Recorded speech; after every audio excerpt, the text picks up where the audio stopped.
Welcome back to Venky's kitchen. ಇವತ್ತಿನ special ಸಬ್ಬಕ್ಕಿ ಸೊಪ್ಪಿನ ರೈಸ್ ಹೇಗೆ ಮಾಡೋದು ನೋಡೋಣ ಬನ್ನಿ. ಇದಕ್ಕೆ ಬೇಕಾಗುವ ಸಾಮಗ್ರಿಗಳು: 4 ಟೇಬಲ್ ಸ್ಪೂನ್ ಆಗುವಷ್ಟು ಅಡುಗೆ ಎಣ್ಣೆ, 2 ದೊಡ್ಡ ಈರುಳ್ಳಿ ತೊಗೊಂಡಿದ್ದೀನಿ, ಈ ಥರ ಮೀಡಿಯಮ್ ಸೈಜಾಗಿ ಕಟ್ ಮಾಡಿ ಇಟ್ಕೊಂಡಿದ್ದೀನಿ, 10 ಹೆಸಳು ಕರಿಬೇವಿನ ಸೊಪ್ಪು, 6 ಹಸಿಮೆಣಸಿನ್ಕಾಯಿ ಮಧ್ಯಕ್ಕೆ ಈ ಥರ ಸ್ಲಿಟ್ ಮಾಡಿ ಇಟ್ಕೊಂಡಿದ್ದೀನಿ, 2 ಟೊಮೆಟೊ ಅದು ಮೀಡಿಯಮಲ್ಲಿ ಕಟ್ ಮಾಡಿ ಇಟ್ಕೊಂಡಿದ್ದೀನಿ,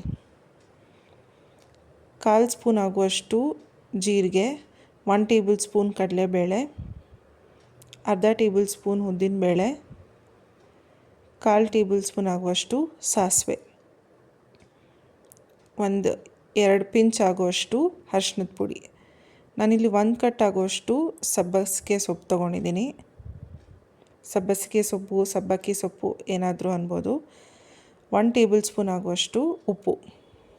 ಮೊದಲು ಒಂದು ಬಾಣಲಿ ಇಟ್ಕೊಂಡು ಅದಕ್ಕಾದ ನಂತರ ನಾನಿಲ್ಲಿ ಎಣ್ಣೆ ಸೇರಿಸ್ಕೊತಾ ಇದ್ದೀನಿ. ಎಣ್ಣೆ ಕಾದ್ಮೇಲೆ ಸಾಸಿವೆ ಹಾಕ್ಕೊಂಡು ಚಿಟಪಟ ಅನ್ನಬೇಕು. ಅದಾದಮೇಲೆ ಕಡಲೆಬೇಳೆ, ಉದ್ದಿನಬೇಳೆ ಮತ್ತು ಜೀರಿಗೆ ಸೇರಿಸ್ಕೊತಾ ಇದ್ದೀನಿ. ಇಷ್ಟು ಹಾಕಿದ್ಮೇಲೆ ಸ್ವಲ್ಪ ಅದು ಕಡಲೆಬೇಳೆ, ಉದ್ದಿನಬೇಳೆ ಸ್ವಲ್ಪ ಗೋಲ್ಡನ್ ಬ್ರೌನ್ ಬರೋವರೆಗೂ ಫ್ರೈ ಆಗಬೇಕು, 1-2 ನಿಮಿಷ. ಅದಾದಮೇಲೆ ಕರಿಬೇವಿನ ಸೊಪ್ಪು ಮತ್ತು ಹಸಿಮೆಣಸಿನ್ಕಾಯಿ. ಅದಾದ ತಕ್ಷಣ ಈರುಳ್ಳಿ ಮತ್ತು ಟೊಮ್ಯಾಟೊ ಹಣ್ಣು ಸೇರಿಸ್ಬೇಕು. ಒಂದು ಮಿಕ್ಸ್ ಕೊಡಿ ಚೆನ್ನಾಗಿ. ಈಗಲೇ ನಾನು ಅರಿಶಿಣದ ಪುಡಿ ಮತ್ತು ಉಪ್ಪನ್ನು ಸೇರಿಸ್ಕೊತಾ ಇದ್ದೀನಿ.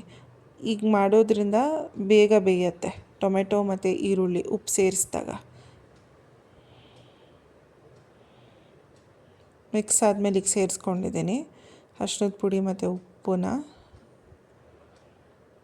ಅದು ಚೆನ್ನಾಗಿ ಬೇಯಬೇಕು, ಈರುಳ್ಳಿ ಹಸಿ ವಾಸನೆ ಹೋಗೋ ತನಕ 5 ನಿಮಿಷ ಬೇಕಾಗುತ್ತೆ. 2 ಒಟ್ಟಿಗೆ ಹಾಕೊಬೋದು, 2 ಒಟ್ಟಿಗೆ ಬೇಯುತ್ತೆ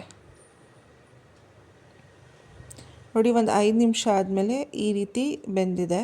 ಈಗ ನಾವು ಸಬ್ಬಕ್ಕಿ ಸೊಪ್ಪನ್ನ ಏನು ಕಟ್ ಮಾಡಿ ಇಟ್ಕೊಂಡಿದ್ದೀವಿ ಅದನ್ನು ಸೇರಿಸ್ಕೊಬೇಕು. ಸಬ್ಬಕ್ಕಿ ಸೊಪ್ಪೇನು ಜಾಸ್ತಿ ಹೊತ್ತು ಬೇಯೋ ಅವಶ್ಯಕತೆ ಏನಿಲ್ಲ, 2-3 ನಿಮಿಷ ಆದರೆ ಸಾಕು, ಅದು ಬೇಗ ಬೇಯುತ್ತೆ ಅದು. ಈಗ ಒಂದು ಮಿಕ್ಸ್ ಮಾಡಿದ್ಬೇಕು. ಈಗ ರೆಡಿಯಾಗಿದೆ, 2-3 ನಿಮಿಷಕ್ಕೆ ಸಾಕು. ಈಗ ಗೊಜ್ಜು ರೆಡಿಯಾಗಿದೆ.